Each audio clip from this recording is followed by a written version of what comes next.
A liminal space is often defined as an area solely intended for traversal. Not a place anyone goes to, but only somewhere someone passes through on their way to a destination.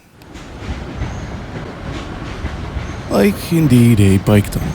Or a spooky little alleyway. And with the rapid increase in urbanization that has taken place over the past 100 years or so, many of us now will have grown up knowing places like this. Be it a location you were at one time for a job interview, or somewhere that your parents took you to once when you were little that is now stuck around in your mind for whatever reason. Not to mention that as teens, there's a likely chance one may have hung out in some a lot too, loitering while you were bored, so to say. I've certainly drank my fair share of monsters in parking garages and shit. So, slowly but surely, this large-scale collective nostalgia has built up around these through that. However, I'd also like to argue that media played a large role in specifically these things becoming a vibe today. For one, Y2K era music videos would very often take place in hyper-urban spaces like these, dingy ones or no, just cause it fit with that the future is now sort of idea that was super prevalent back then. And for two, video games have, do, and probably always will boast many liminal spaces, considering that they're generally made up out of traversal. Between waypoints, platforms, enemies, NPCs, or obstacles. And because games are designed and often need to maximize their assets because shit's hard to make, these spaces made only as a thoroughfare also become locations to hang out in. You may find yourself solving a puzzle in a subway station, entering all manner of employee rooms and backdoor maintenance hallways that connect the sewers or parking garages or even the tracks themselves, rummaging through desks, looking at poster ads and sifting through garbage. This area you'd IRL only walk by or sit in for a few minutes while looking at your phone becomes this explosion of imagination. This space to be in, to hang out, to find purpose, place, and vibes. Spooky vibes, comfy vibes, mysterious vibes, or even action-packed vibes. And thusly, I think that with all of that, it's no surprise that these have risen to prominence as an aesthetic. In the same way that the word aesthetic has, really, being that its current use ain't quite accurate to the OG definition, but more so as something to speak specifically to a millennial and zoomer nostalgia for the Y2K music videos, weird decaying brutalist shitholes you grew up around, the loitering you used to do or do, and the cool spaces you'd have been in games.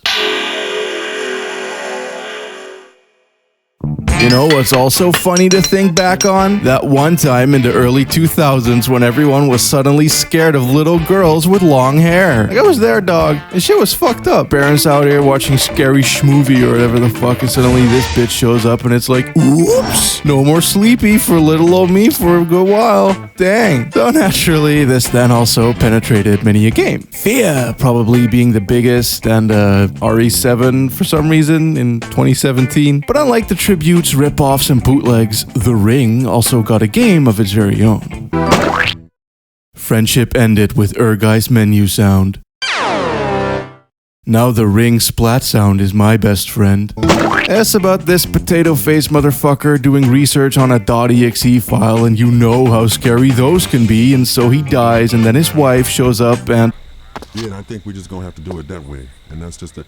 Hey, miss. No, I'm sorry, you can't come in here.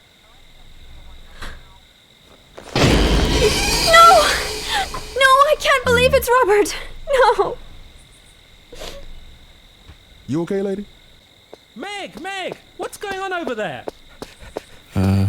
Like, hey man, what's happening here? I know the two of them. Oh my They're god. friends. What happened?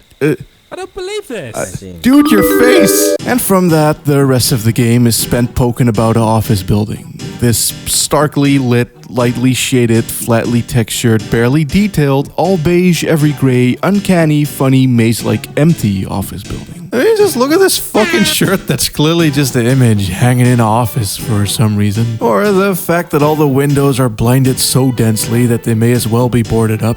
Or what about the walkway in the hall gazing out over the vast marble emptiness that is this building with windows showing only a dark abyss gazing right back. Doors that lead into doors that lead into rooms with only more doors. Rooms that bear seemingly no distinct functions. Fucking memes on the walls in a game from 1999? How? A goddamn submarine door at the end of the hall, whiteboards with nothing on them, and desks that are entirely empty. It's like, there's people here and they'll inhabit these rooms, though yet the entire office looks uninhabited, abandoned, in stasis, stuck in time in a void-like dimension. Compared to this shit, the grimier enemies-ridden EXE world looks a fuck of a whole lot more like a real place as shit actually happens in there. There's a tangentibility to it that this endless maze of office space does not have. And this ain't intentional shit like the back rooms neither. This is pure, unadulterated, low-budget, Dreamcast skunk.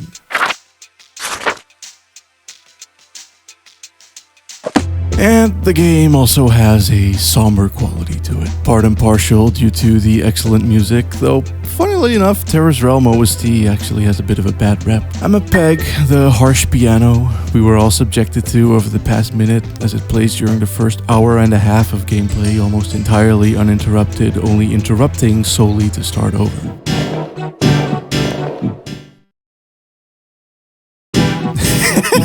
I speculate on the usual things as to how shit could have ended up this way, with sound chips interpreting MIDI different or instruments not exporting correctly. Like, maybe this sounded less harsh during production, but come Dreamcast the velocity on the keys was put higher or some shit. Who knows? Regardless, it fits the scene as Smeg Doobie running around like a headless chicken in an office building in which everyone is either standoffish or off as fuck to her, despite her husband having died just the night before. Add to that a viral outbreak, a lockdown, the possibility of dying in 7 days, the chief clearly knowing more, and the usual stress of office work, and I can start to see why the OST either sounds like a depression or a looming panic attack. Say, here's the thing too, even with that tension, it's still a very slow and plodding title, largely consisting out of exploring at a glacial pace in a sad, downbeat malaise. Gooping, souping, and stooping while trudging about this samey maze of a space desperately looking for answers as to not die a timed rainy death.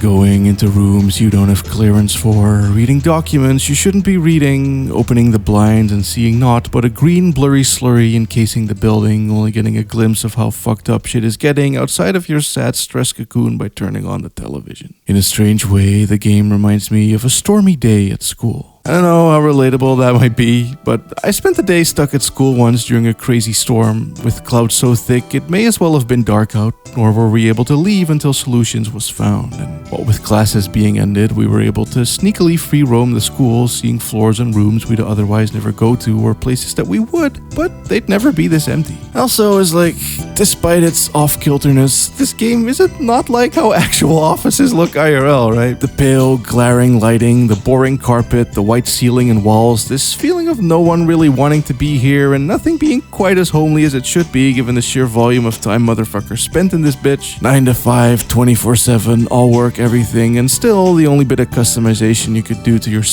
cubicle is hanging up the fucking cat poster. Terra's Realm's uncanniness and liminality cuts deep into reality. A office ideally should be a destination, a place someone should be, and yet it is a thoroughfarable of a space as the back alley right behind it.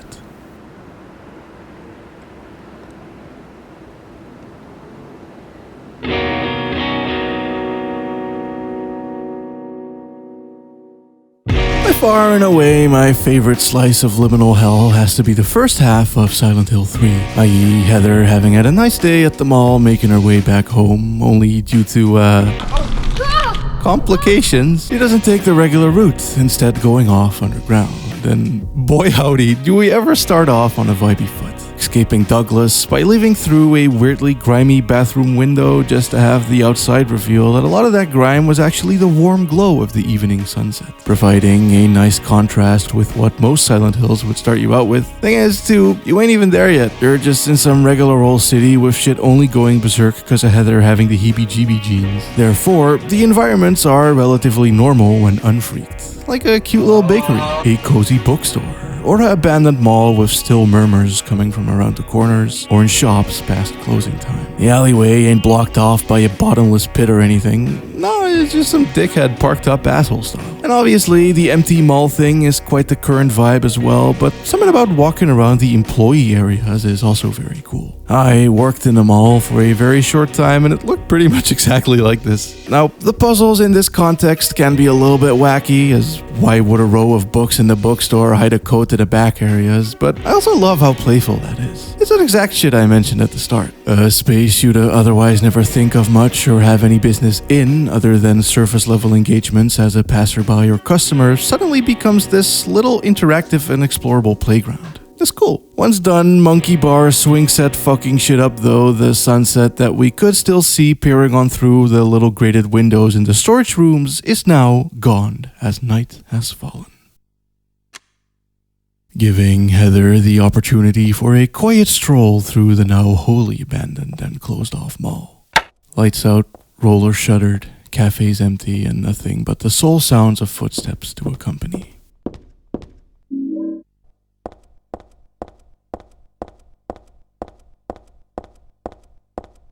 Oh my god! ThorHighHeels reference? And cause the front door's closed, we go down into the subway access that it has for some reason, where we are definitely not supposed to be. Oh my god! Hazel I mean, he asks me, this is where the abstractions really begin to sink in. The mall still had a pretense of normality, but here it's like, why the fuck is it so dark? Why are all the doors bolted shut? Train stations don't close. They're always there churning away. What the fuck is going on here? Minmo grows strong and healthy. Once again, having to resort to employee passages normal mortals would never get to use, which fundamentally changes one's relationship to a location like this. Cat, what the fuck is your fucking problem? You don't get to simply follow the sign, sit your ass down and... No! You don't get to simply follow the sign, sit your ass down and wait for the metal tube to come. No, you need to engage directly with it. Treat this bitch as if a living, breathing puzzle. Interlocking dungeon of locked doors, floors, and corridors, copy-pasted, samey, and confusing by design, being that that's what stations tend to be like in real life anyway. Going down a level, and another, and another, and another. Until suddenly the rails turn to grates and we stop getting blocked by gates, navigating trash piles with bloodied corpses instead. The station doesn't have a formal transition point into the other world as the other levels do. It simply uses the natural isolation of being underground to fuck with the player. And as such, while it is ostensibly locked up and abandoned, the trains will still ride.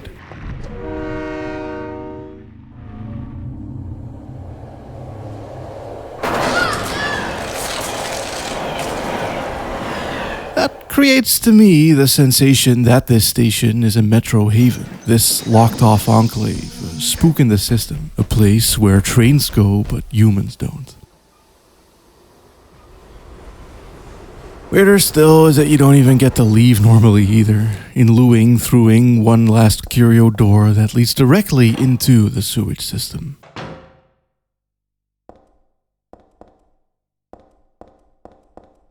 These fuckers are so goddamn dark, playing with the notion that there's gonna be some shit down in the poop water. Like, shit as in like fuck shit, not poop shit. Though I'm sure there's also poop shit. Realistically, it's just some sound effects, nor is this area particularly large, but goddamn it, man, it scared the ever-living heck out of me first time I played this. Just the idea that something could jump out of the water. It instills that very well.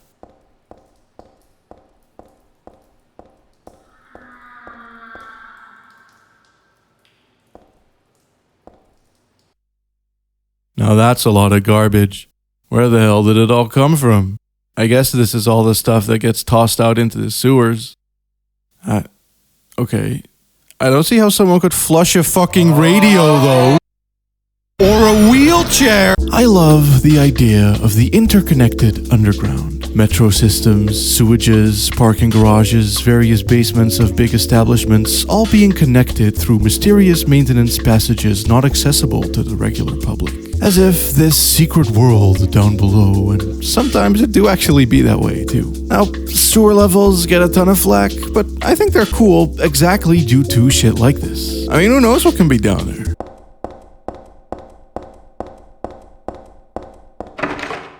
A buttload of locked doors. It's a frequent complaint leveled against the series as well. Why put this whole hallway here if it's going to be pointless? But in my opinion, that makes these shits feel real. These aren't design environments, not levels. These are real places, and so, yeah, bitch, there's gonna be shits you have no business being in. A whole ass street with a ton of locked doors. This is how it is. Though I do get it, it can be tedious, but for the purposes of this video, I'ma say that it adds hellily to the liminality. Passing through isn't quite the same when there's nothing to pass by after all. And similarly, liminally connected from the sewers, we end up entering a fucking construction site, which I guess makes sense given that those would lay bare whatever hidden shits into the underground that would be there that eventually connect to this really bizarre office building. It's defo not the Ring Terrace Realms office, I can say that. It's so cramped, small, and condensed. It's like the employee offices of a department store stuffed into an apartment block. Tiny rooms, narrow hallways, all intersecting and huddled together in a fun-to-explore fashion that'll eventually leave us left alone to walk on home along the wholly darkened, abandoned city streets.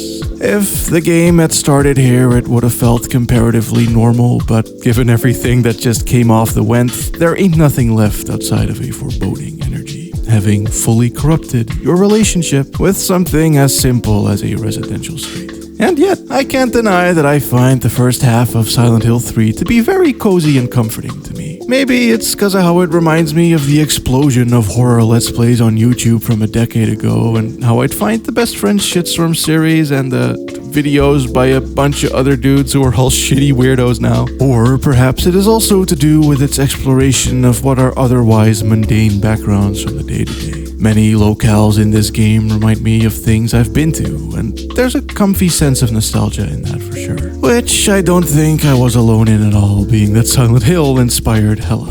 Many more urban decay-style horror games would take off soon enough, with titles like Condemned or mods like Cry of Fear also making use of recontextualizing everyday settings. But one I'd like to highlight real quick in particular is a Wii game called Lost in Vivo. As while similar to a Silent Hill title in a fair few ways, I'd say it takes it in a much more different direction in regards to its emotional core.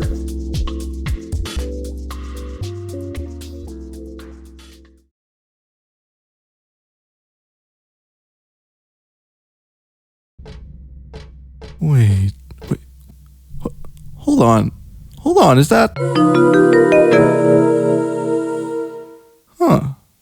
Interesting. You see, there can be an inherent sort of placelessness in places not meant to be in, which, in my opinion, is an aspect Vivo leans in on. You don't bump into anyone or see any real indication of life or even real reality. Dong down drain and boom, there you is, all alone with nothing but sounds, gory schisms, and machines to operate. It's not a world of dysfunction or disrepair. Just like Silent Hill 3, lights can be on and trains can be running, but that only makes the loneliness all the more lonely. There's a palpable sensation that just outside of this shutter, or just above this floor, or just behind this door, there could be some semblance of day-to-day life. But more than that idea stirring, you won't get. The Silent Hills are ultimately more combat heavy. There's more humans about, cutscenes and dialogue, inner musings of your protag, all used to great effect, but it's not as cripplingly isolating as Vivo be. And it would not have been able to do that if not for taking place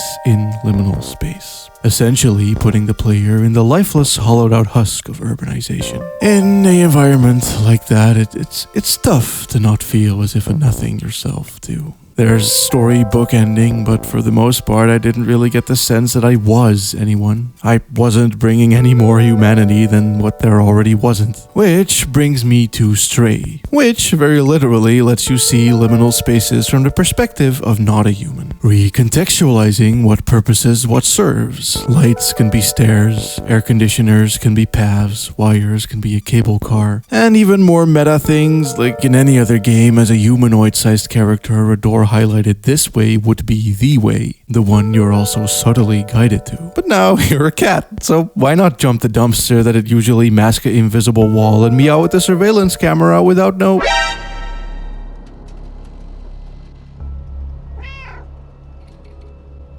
Such a plethora of knock-overables, scratchables, and destroyables, dude. It's fucking perfect.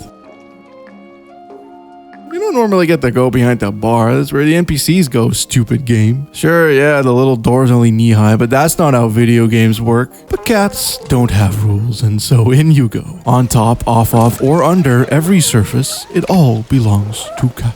As such, any environment becomes a potential playground. A fun thing to curiously explore. Sometimes clawing at a cloth might just be for fun, but other times it opens up a passage. Same with dropping shit off of ledges.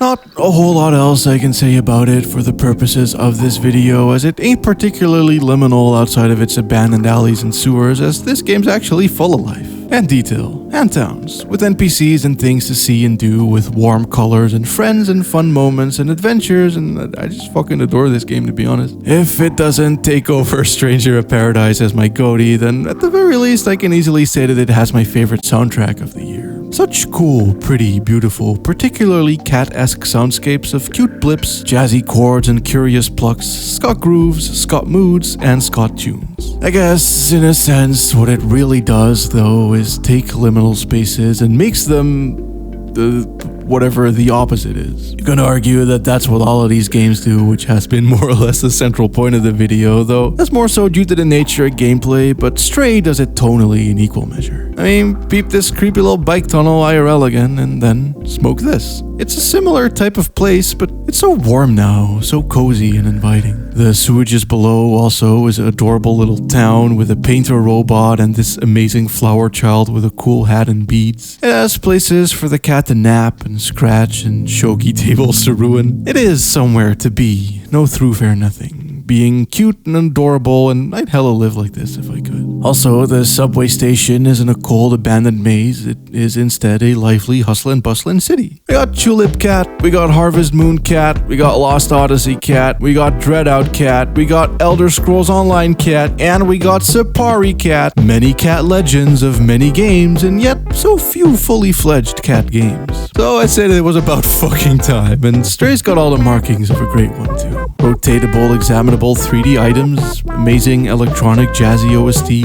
Kowloon shit, voice mumble, and the sheer fun of seeing life from the perspective of a tiny, small creature.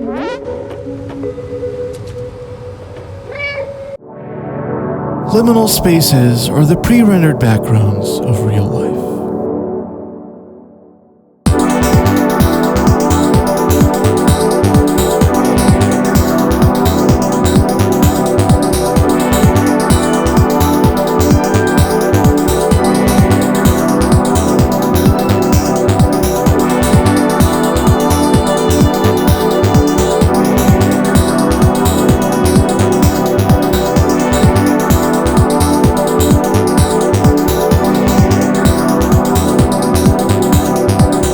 I guess you could say that about game environments in general. The empty uncanniness of early 3D is much on par with the uncanny emptiness of these images. Compression or low texture qualities akin to grimy graininess, fake lighting, shading on shit that isn't quite aligning with real life, things being emptier than they should be like in most open world games, or the vastness of PC, PS3, and PSP areas. It's all very naturally unnatural and eerily beautiful, liminal of the soul.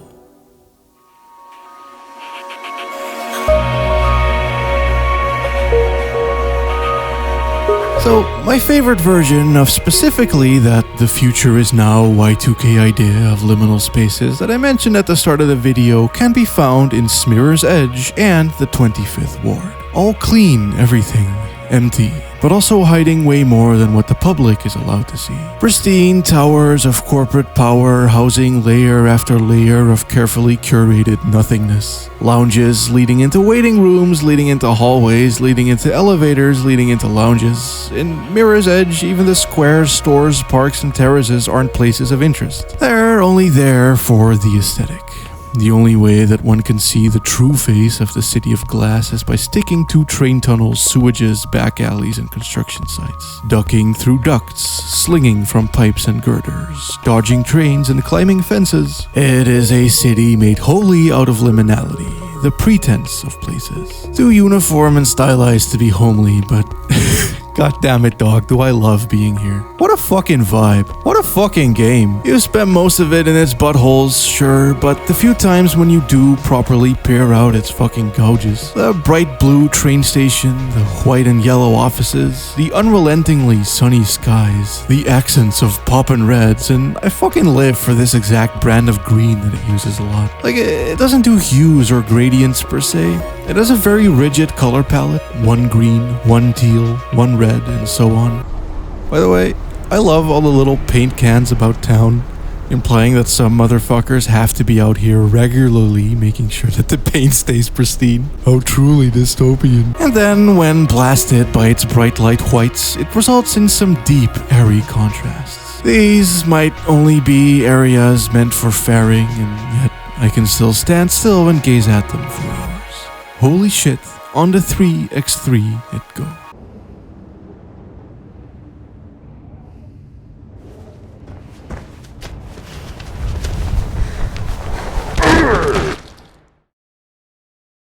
Also on the 3x3 is the Silver Case the 25th Ward, a duo of games not too dissimilar on the stylistic surface, both bearing uniform big cities, though very different in every other way. Looking at it through the cat's eyes for a minute, Stray can throughline these bitches, seeing as Mirror's Edge has the same dexterous exploration as it. Making buildings thy bitch, thus being privy to angles from them and sides of them as mere mortals will likely never see, dominating the liminality. However, it lacks the liminal whimsy of the small cubbyhole catsploration, and this exact thing is where 2425 strives unlike any other. Thing B is that Suda 51's games exist around the principle of anything goes. This typically results in very highly stylized, insane, crazy games with over-the-top action or bizarre settings, but here in the cases, we're stuck in a big old city in a big old VN, and so the scope inherently becomes smaller, more focused, concentrated on what a city might be able to provide in regards to supplying the fantastical. For example, a backstreet with some lone vending machines will have this dude living behind them, selling experimental drinks that grant the player clues about what to do.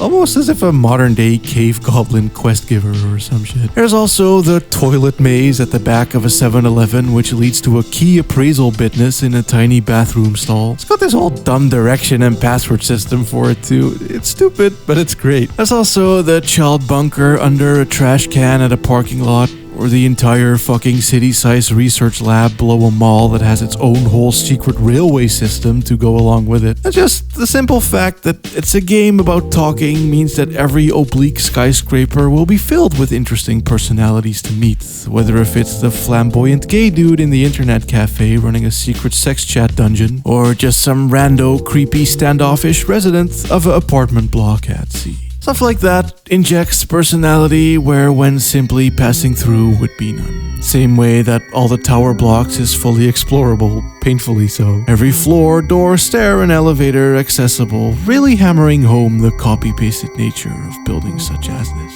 TLDR in any case, if you've seen a random staircase leading to a random door off the side of a random bridge or train tracks from the windows of a train or car, or a conspicuous dead end or a construction site that has seemingly been there for decades, becoming a place of permanence but not of residence, and wondered what was there, then this game runs wild with those potential imaginations. The other shits we've covered so far let you go there for sure, but they'll still functionally be as what they are likely to be in real life. But the Silver Case games are like, fuck it, there's actually a dude here who controls the entire world, or a cult, or the fucking Red Room from Twin Peaks, cause why the heck not? It's defo a huge part of the reason as to why I love living in a city so much. As a kid, I'd often look up and wondered about so many things I'd see, and secretly I still kinda do that. As a teen, I'd again also loiter about tons of stuff, though sadly, breaking and entering hits different as an adult, so I'm glad that these games can give me my fix. And luckily, one series in particular that I've been also subtly building up to is more than a little bit goated for this exact purpose.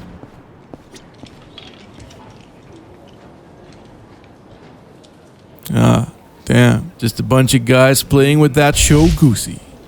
Show Goosey. Anyway, there's nothing for me here. Ooh! Dog? Hell yeah. Let's get it. Let's go. Let's walk around the Oh shit. There it is again. This texture straight up looks like it came from the PS2 version. There it fucking is again. There it fucking is again. Let's go! So, Yakuza 7, or Yakuza Like a Dragon, is a game about this dude called Ichiban Kasuga, who is a Yakuza with a premium fade, who then goes to jail and becomes a hobo with a hairstyle netting him many shade. And because he likes Dragon Quest, the game's a turn-based JRPG instead of a beat-em-up.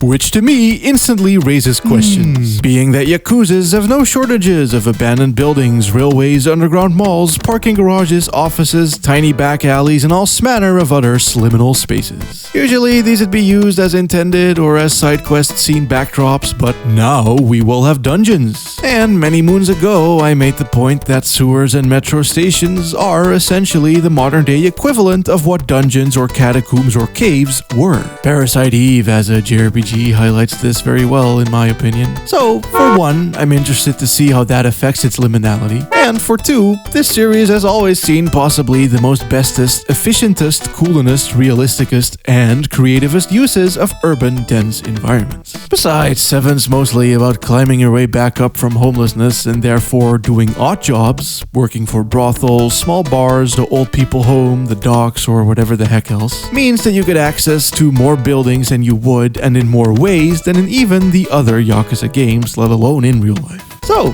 examine it from this vid's POV we shall. As right off at the back door at a batting center, a really big part of selling the liminal illusion is the sheer volume of detail at display here. Even for every non-enterable building, there will be detailed entrances, mock-up interiors, windows, signs, personal touches and gubbins that make it feel like they could be enterable or might become at some point. Some may have been in past games too. If you've played this whole series leading up to now, then these Kamurocho streets will be rich with meaning. These areas all carry associations similar as to how your environment has to you in real life, though because this isn't real life, you ain't barred from shit that isn't your home or that you have business in. The entire city your oyster, your liminal playground. One can enter a random alleyway next to a building, walk up some fire escape stairs, open a door, and bang, you're in some random office or apartment block. Which will be lovingly crafted, of course. Even the most unimportant restaurant will have cute little display cases and seatings, every konbini lined with rows upon rows of modeled and animated food, and so on.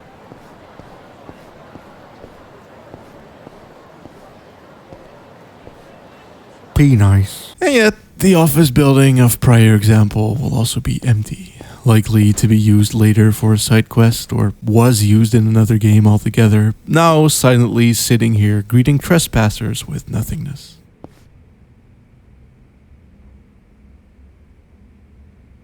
Quiet, quaint, lifeless, and liminal. I see people often use virtual tourism in relation to this series, which is apt, but it's also like tourism plus, though, in it. Virtua tourism, as you don't usually get to straight up waltz up to the staff room of any fucking store. This be the type of game where even the dingiest piece of shit stab alley will contain a sparkling golden safe rife with intrigue. Which is kind of the thing, too. Yakuza games have the butthole liminality a la a horror title, the office liminality akin to The Ring, but also the playful liminality of the 25th. A sex dungeon, opioid den bumtown down in the metro shafts. A secret twisty door into a gambling hall on a busy shopping street that somehow nobody notices.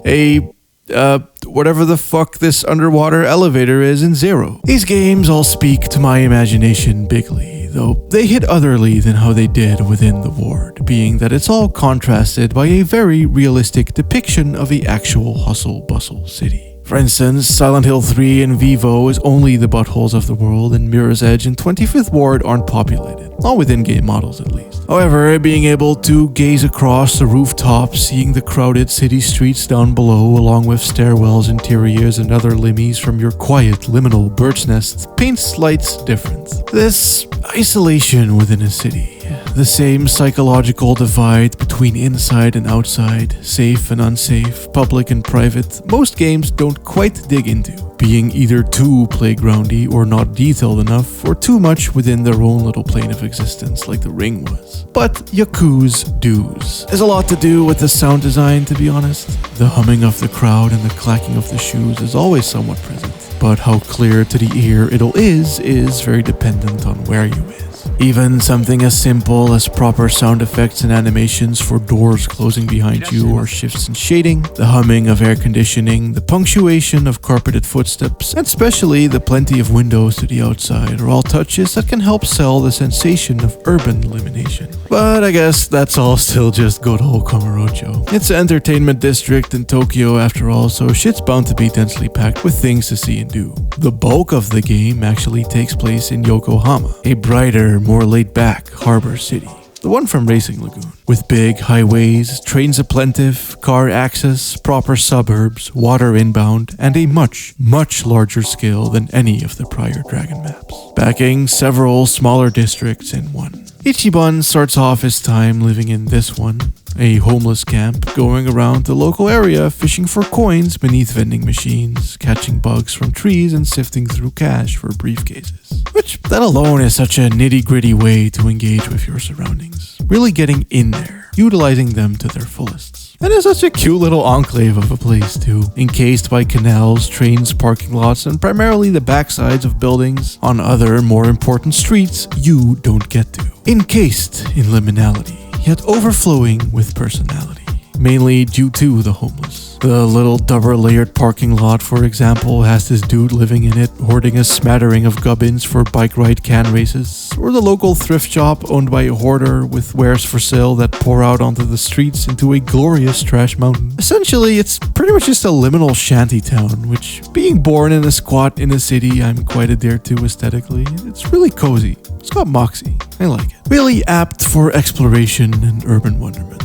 And of course, because it's a Yakuza, there will be a whole drama story about local thugs pressuring these folks for cash, mob style, and just as the simple taxi cab driving turned to initial D street races in 5, here the trash digging goes full frontal bum bouncing, buck feet bashing down these mean city streets a la Racing Lagoon Garbo Edition. It all really helps to endear yourself to this neighborhood, the people in it, and the very detailed nooks and crannies flooded in time with feelings, memories, and meanings that make it so much more than the sum of its liminary parts.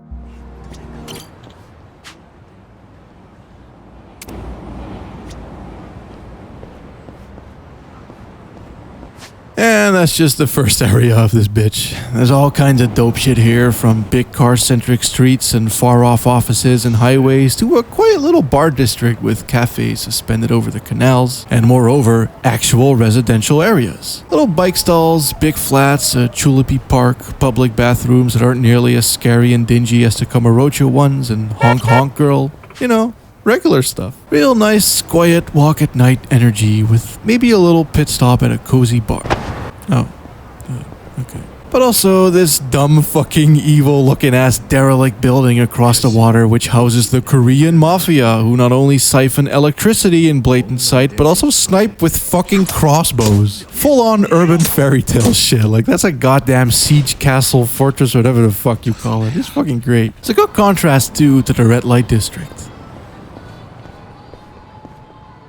which is quaint up against anything in Kamurocho, but considering where it just came from, it's like, whoa, so many lights! Tuberosa watermelon! Naturally, there's also a wee shoppy that sells SM gear as weapons, and we also have this sprawling, open financial district with big, wide roads, large crosswalks and giant buildings, and open space for days. I'm not gonna lie, this is truly unlike anything this series has ever had. Looking out over the water and seeing the docks off in the distance, as well as the inner city proper, it's easily the most actually liminal this game will ever be. These sidewalks don't have fun attractions, they ain't lined with stores or filled with people, they're just a fucking pedestrian option for anyone who isn't money enough to drive a goddamn car. Fucking rich people. Typical. Similarly, there's an indoor golf course, of course, with some amazing high-rise skunk views of the Lego-like city in the distance, and roads leading only to parking lots, fence-off driveways, and offices barred off by intercoms. It is very much a I'm only here because I have to be or because I can afford to be type of location. Although, because Yakuza, you'll still find a cute little bar and play some darts. Come to think of it, actually, there's tons of visual variety here. From the actual docks or the big, sprawling park, boasting Boku bug hunting and view admiring from the hillside paths up top, to a area with more New York-style architecture and fancy restaurants and office cats. Not to mention Chinatown. Well, one of them. There's the dingy, dangerous Kowloon one and the massive public-facing one that radiates opulence. Having ornate gravings, golden greens and reds, suspended promenades, department stores, marble floors, lanterns and dragon formations, and dense, bright, touristy, tiny streets. Obviously, buildings this big and dense also mean that the backsides and tucked-aways make up a malaise of loading bays, garages, and big bin boogie-downs, and I love that this series highlights those just as much. I mean, just vibe with me on this random staircase to nowhere for a minute.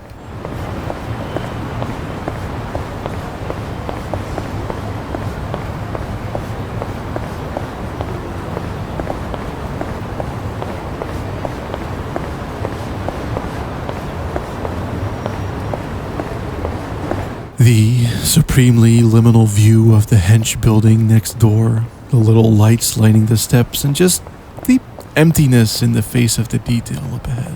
There's something oddly poetic about that. I love little details like this.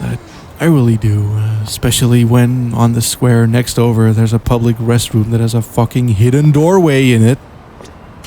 Entirely devoid of regular side quest or secret markers that, of course, leads to the cheekest possible underground casino.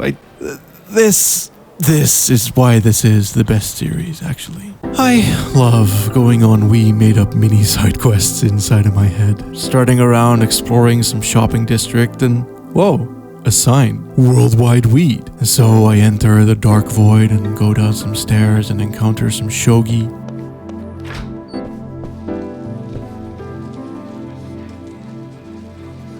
Kowloon some hallways, go up some stairs, spot all the business signs and see it again. Worldwide weed, floor 2. Go up more stairs, open up a random safe, receive a stone orb. Down the hall, random room, creepy mannequin man in a storage space, briefcase with a fucking paper plate in it, some guys squatting in the stairwell, but no worldwide weed. However, the destination matters not. It is the journey that made it special.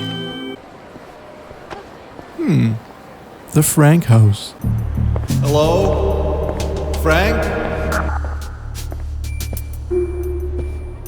Which one of y'all is Frank?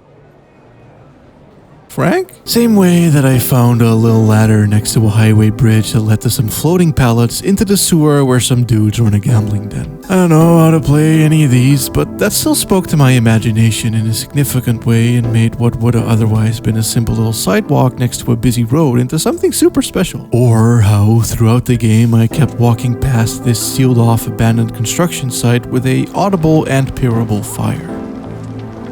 Wondering what could be there, or if it was even anything more than set dressing, until ages into the game, through happenstance, I did end up there, and, well, let's just say that it was worth it. Essentially, it's all down to how Yaku 7 contextualizes and colors in its limmies. A quiet, actual series of actual liminal spaces feels much more like it in the face of loud hustle and bustle, just as deeply homely small towness does up against grimy big city flash and bangs. Again, inside and outside, busy street or park, residential or industrial. These things all mean more when contrasted against each other, and Yokohama and its encased highwayness was certainly the perfect setting to highlight that with. Truly, deeply, and meaningfully living the liminal lifestyle. Also, the dungeons. I figured these would be more important despite there not even being that many, because, like, A Yakuza sewer would have been just a single tunnel with some bums, or maybe something that'd link two buildings together, or just a cutscene area, but now we got a big ol' maze with copy-pasted corridors, loots, fights, and capital G gaminess. Taking a SMT style design with de-emphasized places, but a very addicting quality. Not being particularly fancy looking or filled with events or puzzles or other interruptions, it's just a very raw, well-paced, reward-heavy grind. In a way though, this series has always sort of had dungeons. The castle in 2, every time you go to the Millennium Tower or clear out that big homeless building or Shangri-La or whatever. And dungeons much like that are still a thing here too. Like the raid on the Seiryu clan base. Very goofy, very eventful, and more of a legit environment. De-emphasized placelessness, though, is definitely a good way to put the others, as when escaping captivity way later into the game in an entirely different part of Japan, in a completely different city, you still end up in the same corridors that made up the sewer dungeon back in Kamurocho. The enemies here aren't goons, part of the place you were held at. It's the same shit that you see up top. Kasuga even goes off about how much like a video game dungeon this is, and given that the entire game's gameplay is suspended by his believed pretenses, it isn't not wholly detached from nothing, and I also enjoy them a lot. I like this gameplay. I don't know if I'd prefer the raw battle system over the beat-em-uppy stuff per se, but I do personally think it integrates much better into the game as a whole. Like, I'm not usually that motivated to spend much time on minigames, for example, like the company running in Zero, because at the end of the day, I can just punch hard on everything the game throws at me. But with a party needing decking out and numbers needing raising, with blunt force and tenacious not being available options, I found myself getting engrossed into all the nitty-gritties, seeing as all of them make numbers go up, and these dungeons are like a fun climax of that. All of your VN restaurant convos, weapons, smithies, trash collecteds, and townages explored pay off in being able to slugger fuck your way through a gauntlet of motherfuckers and getting even more useful rewards in doing so while doing so too.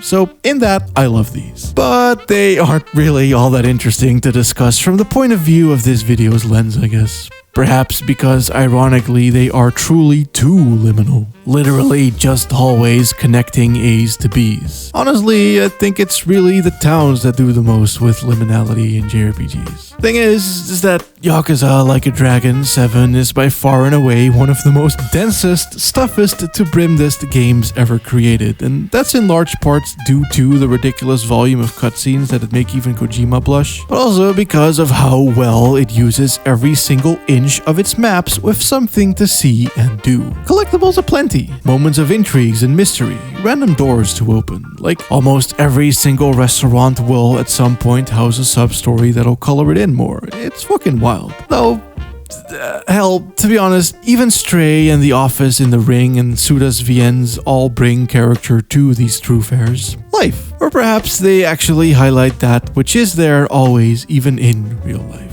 I mean, not to get too philosophical, but what does a destination even mean, really? I went to several of these fucking things, supposedly only for traversal, just to get some footage, and so they hella were a destination for me at that point. Because like many things, it's really down to what you make of it. If you go for a walk's sake, then the destination matters not. It is the journey that made it special. Because it's not like you was walking anywhere in particular. Basically, bring the homeliness that you wish to see, the solitude you try to find, or the adventure you want to go on to wherever you may be. Any place can be a point of interest. Legit, aside from violently beating people up, I think we could all do with maybe taking some cues from how Yakuza protagonists live their lives and how much value they place on their home turfs. I mean, I love the city I live in. I like exploring it and have been for most of my life and have all manner of memories strewn about it as a result. So, you know, provided that you live somewhere safe enough or tolerant enough of whoever you are, maybe just go for a walk after watching this or some shit. As corny as that sounds, because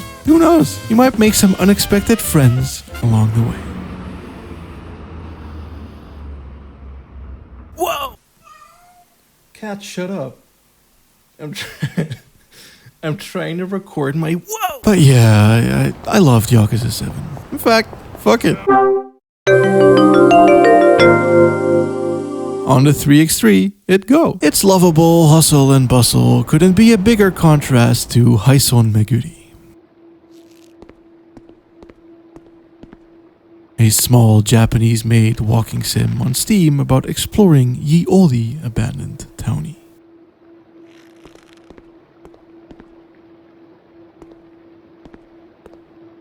Dusted, dark, desolate, foggy, part-time, lifeless, as humans gone, but also overgrown and full of birds.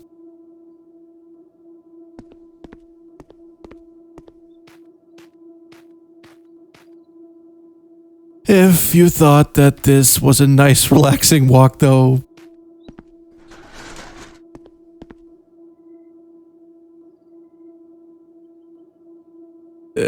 yeah, no. In true Steam horror game fashion, it really and truly fucks with you by using some downright abusive audio mixing. Anything from a floor crack to a doorbell to the sounds of birds can scare the ever-living shit out of the player if it's loud and unprompted enough.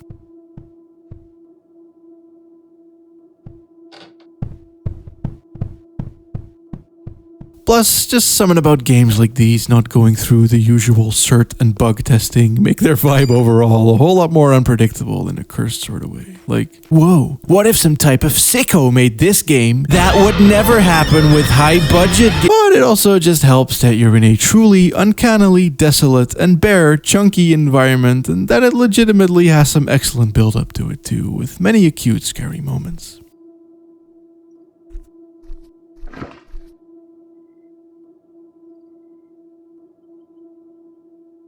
Also, whatever it is that the trees are doing is rather special and adds to the constant periphery schisms the sounds also invoke. Wait, P&G shirt? What could it mean? Not gonna lie though, Steam horror games in general are largely rather liminal. Not sure how I feel about calling natural spaces liminal spaces because those weren't made with any purpose, they simply are. There is a cat playing with a bag behind me and he's making a lot of noise. Please stop. Hello, sir. Could you not? Would you kindly? Motherfucker. Even then, within the infamous Slender Forest, there's still that weird bathroom maze just sitting there for no reason. But yeah, fucking something, more inspiring words summarizing things that I already said by saying them again. Like the going outside bullshit and the recontextualizing bullshit and how maybe these things ain't even real. Also, because trends do be trending, Steam will soon be home to Anaeamiopolis, a game that literally takes some of the most wellest-knownest, liminalist, spaciest memages and turns them into levels. Wow. Not out yet, but I guess that's as fitting as place as any to end this bitch. If you watched this video from beginning on end, you passed through it. A liminal video. No, really, you're just living life from beginning to end too. So perhaps you were the liminal space all along, bitch! Oh.